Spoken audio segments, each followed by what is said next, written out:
اللہ تبارک و تعالیٰ اس کے کلام قرآن کی پہلی سورت سورہ فاتحہ ہے۔ سورہ فاتحہ خلاصہ ہے پورے قرآن کا۔ الحمدللہ رب العالمین اللہ کی ذات کا بیان ہے، الرحمن الرحیم اللہ کی صفتوں کا بیان ہے، ایاک نعبد و ایاک نستعین ایک اللہ عبادت کے مستحق ہے، اس کا بیان ہے، اہدنا الصراط المستقیم سے لے کے آخر تک مسئلہ رسالت اور پہلی قوموں کا تذکرہ، اور مالک یوم الدین میں آخرت کا بیان ہے۔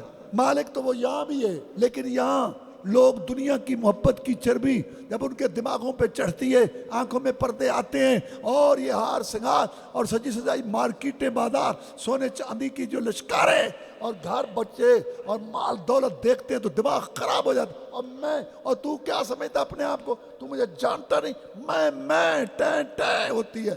اللہ فرماتے ہیں قیامت کا دن ہوگا، سب اگلے پچھلے بڑے بڑے جابر بادشاہ سارے اکٹھے ہوں گے اور کسی کو دم مارنے کی مجال نہیں ہوگی۔ لمن الملک اليوم، اللہ فرمائے گا بتاؤ آج کس کی بادشاہی ہے؟